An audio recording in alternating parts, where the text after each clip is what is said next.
The Five of Wands. Oh boy. The Five of Wands and the Five of Swords, like, oh my gosh. Like, so that, and that's air. So that's all that mental stuff that's going on. That's a party in my head and no one's having fun. That's what it feels like. And we've got Judgment coming up here at the heart of the reading. That makes sense. Two of Swords coming up as a past energy, and I'm just, you know, the past hasn't really been that significant for the other ones. Massive for air, and that makes sense because a lot of the times what we do when we're thinking is we go historical. Well, that happened last time. This is around a decision that you haven't made or you weren't ready to make, but I think that's changing. Ugh, Temperance in the present. Five of Pentacles in the future. Ten of Pentacles is the advice. Wow. Those two alone, that is abundance and that is lack. But why would the advice be abundance? I mean, think about that. If we're looking at the 10, and these two lead to that, right? So I always say that when anything like this comes up, that's usually a fear of rejection. You know, that's why we stressed out. A fear of being left out in the cold. A fear of having nothing. That's going to come from fears. But still, we see that earth element mixed in with air. And it wouldn't say that. It wouldn't say, oh, be abundant, commit to a long-term goal, and then it's going to get rejected. That's not how it plays out. That is usually a fear, but we're going to have a closer look at that. I just wanted to clear that up if you're looking at it thinking, what the hell? But very interesting. We have the Five of Wands, we have the Five of Swords, and we have the Five of Pentacles. So the one that's missing is the Five of Cups. Now, the Five of Cups, it may still come up. I'm going to pull some clarifiers, but the one that's missing at this point, that is the one that's missing, that's the regret, missed opportunities. Is that missing because we're not there yet? Because we haven't made the decision to regret it or miss an opportunity yet? So it could be that. These two in one way are very similar in that they're both about conflict. I find out of the two, and I know some people disagree, some people don't like the Five of Wands, but I think the nastiest energy out of these two is the Five of Swords. It's nasty. It's someone who's ruthless, who's willing to do whatever it takes to get what they want. It can be someone who's very selfish, very jealous. I once had this come up in it was a test reading. Someone was testing me in a reading. It was for a psychic line job. And they asked me about something, and I remember it was just a random, like, oh, tell me about business. And I was like, you got screwed over by someone, and not because they got anything out of it. Like, they didn't steal money, they didn't do whatever. They just did it because they could. And what that person told me afterwards, after they'd given me the job, was, yeah, that we employed someone to take care of our computer systems, and they basically screwed it all up and left because they could. It doesn't always have to be that base. Sometimes it can be ambition. This could be that ruthless person who's willing to take down anyone to get to where they want to be. There's an interesting combination, just going off on a side note for a moment. When you get the five, if you've got the Five of Swords with someone, I don't know, with say the devil or something, that could be someone who's willing to sleep their way to the top. Yeah, temptation, right? So, I mean, the Five of Swords can mean a lot of things. When you get two fives, though, that is intense, and that's the underlying energy. How bad do I want it, and what am I willing to do to get it? Now, the Five of Wands, it's not as bad as the Five of Swords. Why is that? Because the Five of Wands is more about facing a challenge, showing what you're made of. It's conflict, yes, but it's usually the team, like a team sport, or pitting your business against someone else, or fighting for that contract. It's not nasty. Now, it can get that nasty with the Five of Swords coming up with it. 1 second, guys. Oh boy, my throat's starting to go. I've been talking all day. It's the last one I'm doing today. Sorry about that. Okay. So with the Five of Wands and the Five of Swords, yeah, that is hectic. That is intense. I call the fives the agents of chaos, and there's chaos here. And yet it's air. And yet it's an air message, an air reading, which means all of this fun stuff is going on in our heads. Even worse than that is it's getting unleashed on each other, because that could be the Two of Swords, arguments, conflict, because we're trying to figure out where we are, what we want, what we're going to do and stuff. This is conflict, whether it's inner, and you know, a lot of times outer conflict, it is just an expression of inner conflict, right? I always say that when I hear people saying nasty stuff, I always think there's something so much worse, must be so much worse going on with you, that's all you have to give. Sometimes I've put up some really positive messages, beautiful messages that come up, and you'll see someone, they are going to point out the most, it didn't even come up, but they picked something out of that as a segue to talk about something so dark and depressing. And I don't feel bad. I mean, I just think for that person that, damn, you know, that you're in some nasty place at the moment. Your inner dialogue must be so awful that it spills out in that way, even in a very positive, when there's a very positive reading. So there could be some of that going on. And please be mindful of that this week. This is not a time for, you know, just running our mouths off to people. This may have already happened. That Two of Swords is in the past. This could be conflict. This could be a decision that needed to be made. Some of you, this is the outcome of that decision. Now you're having to deal with a lot of this worry, stress, whatever it is, inner or outer. For others of you, that decision is yet to be made. And it's crunch time. It's crunch time with this energy coming up. My recommendation to you, and it's a big, I talked about it in today's Scorpio season challenge as well, but I'll give you the example. Always see the I statement. Always see the I statement in what people are saying to you, because there is an I statement behind it. It has nothing to do with you. You're the trigger. You're the trigger, but you wouldn't be able to trigger it unless it was already there, right? You're the salt, but the wound was already there. So always see the I statement. That's how a lot of readers ask me, how do you do it? How do you handle all the kind of negative? And I was like, it's easy. I see it as their expression. It's an I statement. So the example that I gave was somebody once, and not just one person's done it, but a few people do this one. And they said something like, I was apologizing. I think it was a Capricorn reading or something. And I said, oh, I'm sorry about the length of the video. And you know, that's sorry as in when you're giving the kid the medicine. I'm sorry, kid, but you have to take it. Like, you know, I'm sorry in a sense of, if it's too long for you, I'm sorry, but I didn't really care about it. Anyway, someone left a comment saying, don't apologize. It makes you sound codependent. Don't apologize. It makes you sound codependent. Now, what's the I statement in that? What is the I statement in that? The I statement is in that when I hear you apologize, it reminds me of my experience with codependency. That's the I statement. Very different statement from what the person made, though.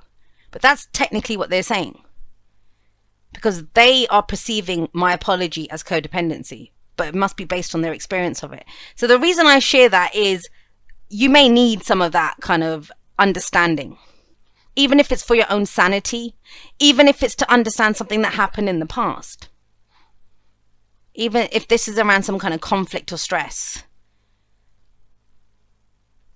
Now, the reason I say that is we have judgment at the heart of this, and judgment is one of the ways that we make that judgment call, which is about drawing a line in the sand, turning around so we can face our future without fear, laying the past to rest, right? Is forgiveness. Is forgiveness. So think about that, especially if there's been a conflict or an argument or something at the heart of this, or inner conflict, or, you know, you found yourself arguing against some change, or because the agents of chaos, they cause change. They are there to enact change. They are a lesser energy of the judgment card. And I talk about this more in depth in the Scorpio season challenge intro. And I want to be clear, guys, I'm not trying to plug my other videos. The reason I do the challenges is that I can't sit in every single reading and expand on one, you know, one topic ad nauseum, ad infinitum. I try to do my best. But the whole reason those challenges and stuff are up is that I can talk about a specific topic or message in depth, at length, and then I can refer you there in a reading to say, go check that out if you want more info, because not everyone does. And everyone wants more information. But those of you that do, that's there. And so the fives I see, think about it, if you add all the fives up, there's 4 fives if you count them in the minor arcana, they add up to 20, which is judgment. So they are mini versions of judgment, how we are being changed. So think about that in terms of your ideas and what's stressing you out, how you communicate with people, the battles that you get into. Is it more important to be right than it is to be happy? Trust me, there's still a part of me that says, hey, I'm happy when I'm right. But hey, that's just the cheeky side of me. But with the 5 of Wands coming up as a here, do you enjoy the challenges? Do you change up the energy that you bring, how you show, how you show up?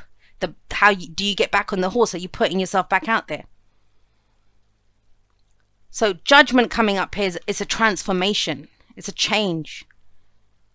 And some old aspect of ourselves, the past life or whatever it is, because you see, they've died. And now they leave those lives behind and they rise up. And one way that we do that is forgiveness. Forgiving ourselves and others. We honestly do the best that we can with what we know in any given moment. All of us do. And this is where we are ready to face the future out here. Transformed. The only way they get a second chance at life or a second chance at something is by letting go of the old stalemate, the old thoughts that didn't serve us, that kept us trapped and stuck with that 2 of Swords. Where we've tried to make 2 truths work, and we know they don't work.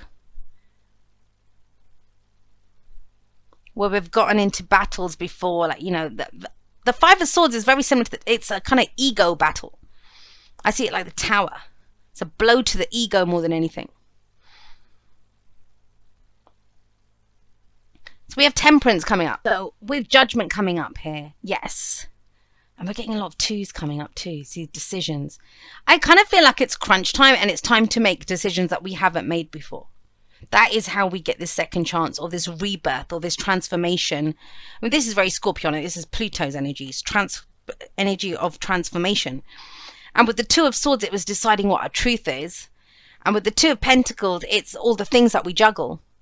But there's no growth or movement or travel or exploration when we just stand there juggling the same stuff again and again. Even the 2 of Pentacles says it's time to take a step back. Are you just exerting all your effort and concentration and focus on juggling the same stuff, the day-to-day? And there's nothing wrong with that. I'm not judging.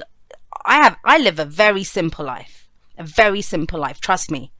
I don't have extravagant stuff that I get up to and all the rest of it. I mean, I went on vacation after years. I don't do things like that. And there is beauty in my simple. I love it. I have more beauty, and I've led adventurous kind of high-flying life, and I love my life the way it is. But I also don't do this. That's not what I do. I bring the Knight of Wands into my simple everyday life. This is where we're just focused on what's in front of us. We only deal with that. No time for growth, no time for this. I'm only going to deal with what's in front of me. That's all I have. Because it's this way, because I've got 2 pentacles, I will only ever have 2 pentacles. That changes. But if we do that, if we're just juggling, can also be where we're like kind of hedging our bets, right? I'll just keep these 2 going just in case I lose one. You don't grow. You don't experience anything new if you just keep dealing with the same 2 pentacles. And that's why we have the Knight of Wands. And, the Knight of Wands did come up in the water message, so we've gone full circle now. That transformation, and we've got the Knight of Wands coming up here with Judgment in the water message. The Knight of Wands came up with the Tower. And the Page of Pentacles, so planting that seed. They're all connected. They're all connected. But this is in our head where, how can we keep mulling over just the same 2 opportunities or possibilities or options? We can't. And we would if we didn't realize that there's more available to us, that maybe we need to go charging into the unknown. We have to take action. We need to do something more. Again, I want to say, I don't feel like this is the week for the action. It doesn't feel like it looking at the fire message, but preparing for that. Sagittarius. What are you going to be doing with all that fire energy? What are you going to be acting on? What options are you going to be going for? This feels like laying the groundwork for that, especially in the air message, which is our thoughts and our ideas. And any decisions that we make, anything that we're going forward with, the challenges that we're overcoming. First of all, if your head's been chaotic and nuts like this, that's what's needed. Temperance, moderation, balance. It's interesting. Today's Scorpio season message was around this, work and play. Do you work too hard? Do you play too hard? Is there balance? Is there an equal amount of passion and action in your life balanced out by emotion and intuition? Are you using everything to bring balance and harmony? And temperance doesn't need anything else. They're working with what they have. I mean, the Two of Pentacles can too. But the Two of Pentacles guy is not making anything new with those two. He's just keeping them in that. Look, it's an infinity symbol as well. So it's going to be doing that forever. But Temperance doesn't say that. Temperance, in this one, it's the after tarot. So you see it tipping out into the water. A bit like the star, actually. And that dove coming out of that cup. But even, in the traditional temperance, you see the liquid defying gravity and it's making the impossible possible with what you have. By bringing in some peace and harmony. Like this kind of stress in our heads, this kind of stress with other people, conflict, arguments, this is not going to help anyone. So maybe this is about smoothing over the waters or disengaging or bringing some peace and harmony, moderation into it. Do we need to fight that hard? Is it a challenge worth overcoming? Let's see. Where's Temperance there?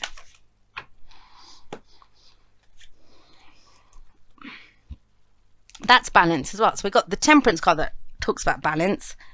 And we've got the Chariot, which is head and heart are balanced. Balanced here. To go forward, to progress forward. How do we move forward from here? We can't from here. This kind of feels like, this is like mentally like a dog chasing its tail. That's what this feels like. So much effort, but not a lot that we get out of it. So much effort to juggle that, but we're not getting a lot out of it. When really a decision needs to be made. What are we going to do? Which direction we're going to go in. And that means we leave everything else behind with the Judgment card. But the main thing this week, and it may be hard, but it's finding that mental balance to do this. And how do we do that with the Seven of Cups? This is actually a card of rationalizing and analyzing. I've always seen it as that, even though it's cups. Because rationalizing and analyzing, it all seems very logical, mental energy, right? But the sevens ask us, is it worth it? And the Seven of Cups specifically is asking you, is it a dream worth pursuing? Is it a dream worth pursuing? But we can only consider that when we pause for a moment, when we bring some balance into this. When we stop chasing that tail, even if it is in our heads.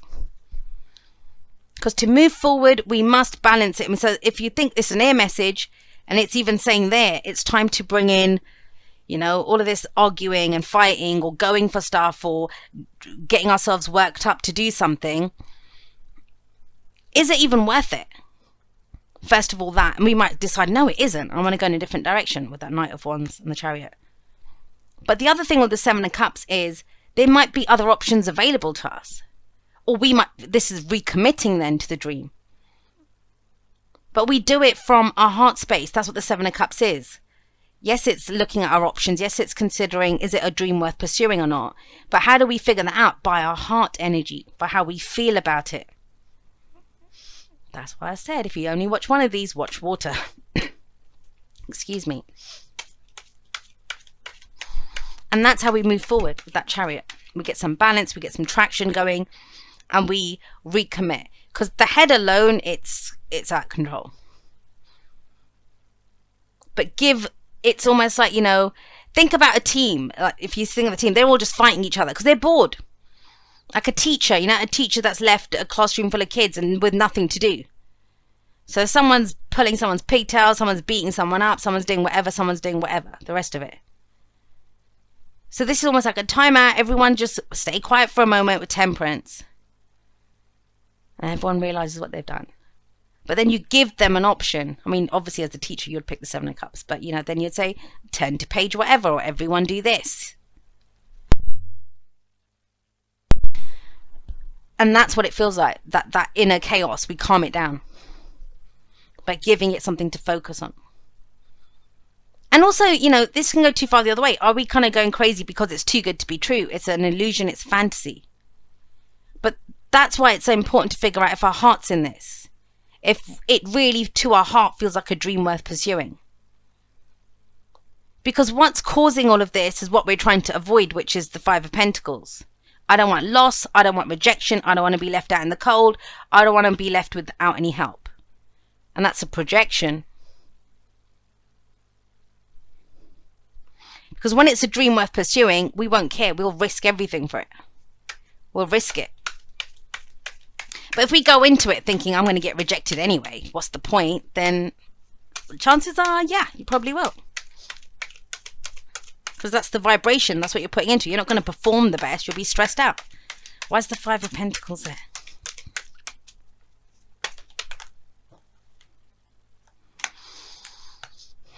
The Page of Pentacles.